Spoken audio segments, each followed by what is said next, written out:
Auzubillahiminash-shaytanir-rajim. Bismillahir-rahmanir-rahim. Assalamu alaikum viewers. Welcome back to Study Time by the platform of Digital Eden Garden. PDB का syllabus physics class 9 की book जिसके unit number 6 है work and energy, उसको हम आज start करने जा रहे हैं। वर्क एनर्जी में क्या बताया जा रहा है, इसकी डायग्राम हमें बहुत अच्छे से एक्सप्लेन कर रही है। वर्क में बताया जा रहा है कि किस तरह से वर्क स्टार्ट हुआ, वर्क पीक पे हुआ और वर्क फिर डाउन कंडीशन में आना शुरू हुआ। किस तरह से काइनेटिक एनर्जी इनिशियल थी, किस तरह से काइनेटिक एनर्जी जो थी फाइनल थी, और किस तरह से हाइट पर जाके पोटेंशियल एनर्जी वर्क करी थी, किस तरह से एनर्जी इन की गई, इनपुट दिया गया, किस तरह से एनर्जी आउट की गई, आउटपुट दिया गया। इसको हम पूरा देखेंगे। वर्क एंड एनर्जी चैप्टर के नाम से पता चल रहा है कि वर्क क्या है और एनर्जी क्या है और किस तरह से ये वर्क कर रहे हैं। देखते हैं इस यूनिट में हम क्या पढ़ने जा रहे हैं। इसकी सारे स्टूडेंट्स आउटकम्स हैं जो आपके चैप्टर ख़त्म होने पे आपको पता चलेंगी। चैप्टर की प्री रीडिंग में हमारे पास ये समरी आ रही है जिसको हम देखेंगे। समरी हमें पूरे चैप्टर के बारे में इंट्रोड्यूस करवा देती है। Generally work refers to perform some task और जॉब। जनरली वर्क यानी काम को समझा जाता है जब कोई काम या कोई ड्यूटी दी जा रही हो। इन साइंस में work has precise meaning, work के कुछ ख़ास मायने हैं। फॉर एग्जांपल मिसाल के तौर पर a man carrying a load is doing work, एक आदमी जिसने वज़न उठाया हुआ वो काम कर रहा है, but it is not doing work, लेकिन साइंटिफिकली वो काम नहीं कर रहा। If he is not moving while keeping the load on his head, अगर अपने सर पे उसने वज़न उठाया हुआ है और वो कहीं हरकत नहीं कर रहा, कोई मूवमेंट नहीं कर रहा, तो वो वर्क नहीं कर रहा। साइंटिफिकली साइंसी तौर पे वर्क इज़ डन, वर्क तब किया जाता है when only an effort or force moves an object, जब कोई एफर्ट या फोर्स जो है किसी ऑब्जेक्ट को मूव कराए, एक जगह से दूसरी जगह शिफ्ट करवाए। When work is done, जब काम किया जाता है, एनर्जी इज़ यूज, एनर्जी उसमें यूज़ होती है। Thus work and energy are related to each other, work और एनर्जी एक दूसरे से रिलेट कर रही हैं, जो कि चैप्टर का नाम है कि वर्क और एनर्जी दोनों एक दूसरे से लिंक करते हैं। The concept of energy is important concept in physics, physics में कॉन्सेप्ट है जो एनर्जी का वो बहुत इंपॉर्टेंट है। It helps us to identify the changes, ये हमें बताता है कि क्या क्या तब्दीलियाँ आ रही हैं, दैट अकर्स जो कि वाक़या हो रही हैं व्हेन वर्क इज़ डन, जब काम किया जा रहा है। This unit is also deals with the concept of work, power and energy. इस चैप्टर में हम वर्क, पावर और एनर्जी इन तीनों चीज़ों को स्टडी करेंगे। तो चलते हैं अपने सबसे पहले टॉपिक की तरफ जो कि हमारे पास है वर्क। वर्क में क्या बताया जा रहा है और इस टॉपिक में हमसे क्या कहा जा रहा है, इसको देखते हैं। देखिए सबसे पहले टॉपिक में वर्क जो कि है उसमें हमें एक डायग्राम मेंशन है। ये एक ब्लॉक है, उस पर एफ फोर्स है, यहाँ पे भी फोर्स है और यहाँ से लेकर यहाँ तक कुछ डिस्टेंस भी कवर किया गया है। इन फिजिक्स में work is said to be done, वह काम तब किया जाता है, वर्क तब होता है when a force acts on a body, जब एक फोर्स बॉडी पे एक्ट करे and move its direction of the force, और उसकी जो डायरेक्शन है फोर्स की वो भी चेंज हो, यानी उसकी डायरेक्शन चेंज हो, उसमें कुछ ना कुछ हरकत आए। The question arises how much work is done, question ये बनता है कि कितना काम किया गया, कितना वर्क किया गया। Naturally greater is the force acting on a body, longer is the distance move by it. Naturally ये कहा जाता है कि जितनी ज़्यादा ताकत, जितनी ज़्यादा फोर्स आप लगाएंगे उतना ही ज़्यादा आप डिस्टेंस कवर करेंगे। Large would be the work done, और उतना ही ज़्यादा वर्क डन होगा। मैथमेटिकली अगर देखा जाए work is a product of force and displacement S, जो वर्क है W वो फोर्स F और डिस्प्लेसमेंट S इन दोनों का मल्टीपल है। Thus work done is equals to force into displacement. तो हमारे चैप्टर का पहला फॉर्मूला जो हमारे पास आया वो क्या है, work done is equals to force into displacement. Work done, work जो किया गया, ओनली वर्क, यहाँ पे सिर्फ आप वर्क नहीं लिख सकते, ये वर्क डन है। फोर्स F फोर्स है जो ये अप्लाई की गई है, ये F फोर्स जो अप्लाई की गई है, एंड डिस्प्लेसमेंट S, और डिस्प्लेसमेंट जो यहाँ से लेके यहाँ तक कवर किया गया है। ठीक है, तो इस तरह से हमें हमारे चैप्टर के फर्स्ट टॉपिक में हमारा पहला फॉर्मूला मिला। अब इसमें नेक्स्ट देखते हैं कि नेक्स्ट इसमें क्या कहा जा रहा है। नेक्स्ट हमसे ये बात हो रही है, देखें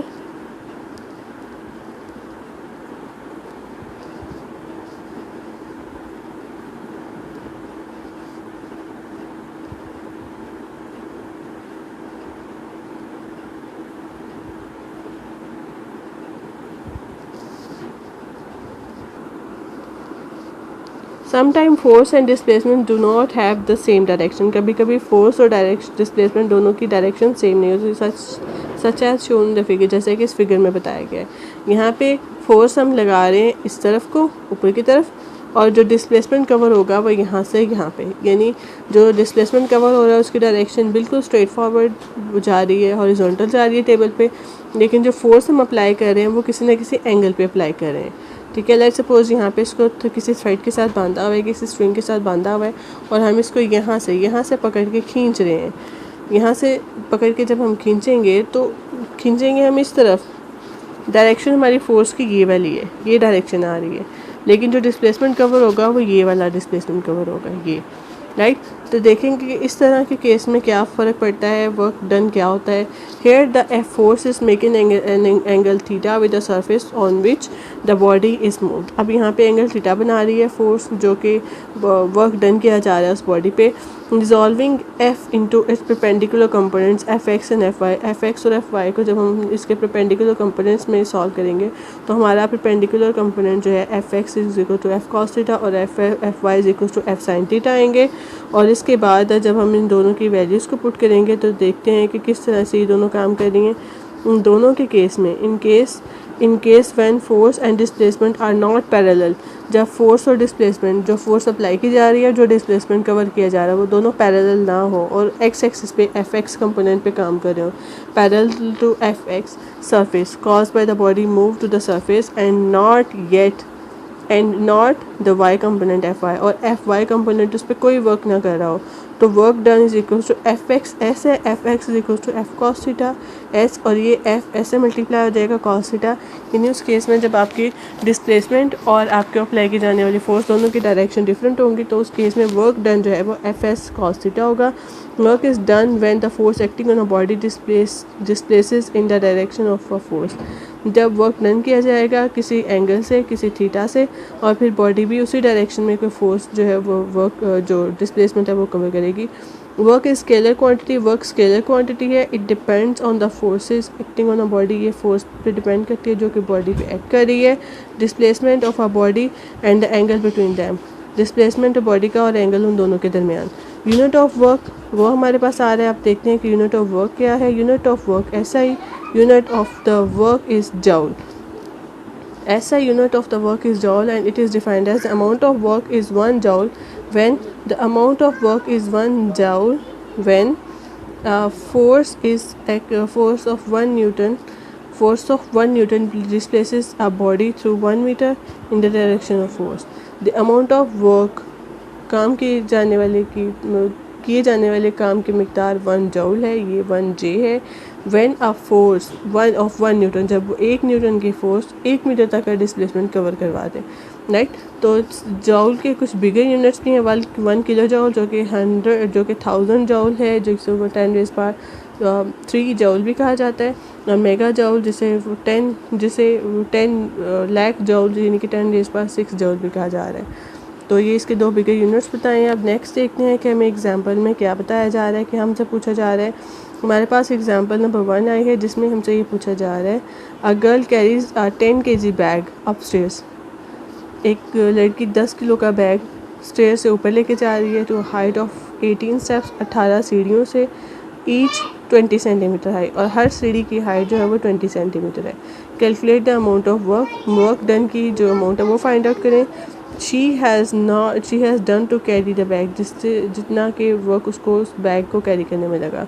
तो सबसे पहले हमें ये पता होना चाहिए F इज इक्वल्स W जो यानी work done is equals to F S force into displacement.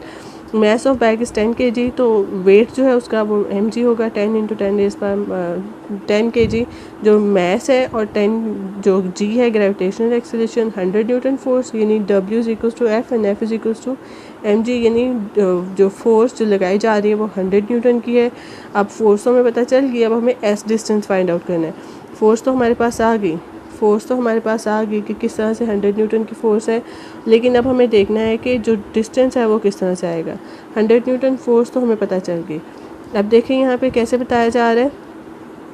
Height जो कि 18 स्टेयर्स थी, और 20 सेंटीमीटर उसकी हाइट थी। 20 सेंटीमीटर को हमने मीटर में कन्वर्ट किया तो 0.2 मीटर हो गया। 18 स्टेयर्स हैं, 0.2 मीटर इंटू 18 3.6 मीटर, यानी उसने 3.6 मीटर का जो डिस्टेंस है वो कवर किया है हाइट की फॉर्म में। इसीलिए जो एस है डिस्प्लेसमेंट या डिस्टेंस, उसकी जगह पे हमने हाइट रख दी। तो the work done is equal to F into H, 100 into 3.6। इसका मतलब है कि टोटल वर्क डन जो किया गया वो 360 जूल था। इस तरह से हमारा फर्स्ट जो न्यूमेरिकल है, एग्जाम्पल न्यूमेरिकल, वो कंप्लीट होता है। उम्मीद करती हूँ कि आपको इस टॉपिक की समझ आई होगी। इंशाल्लाह नेक्स्ट टॉपिक में नेक्स्ट वीडियो के साथ दोबारा मिलेंगे। तब तक के लिए अल्लाह हाफिज़।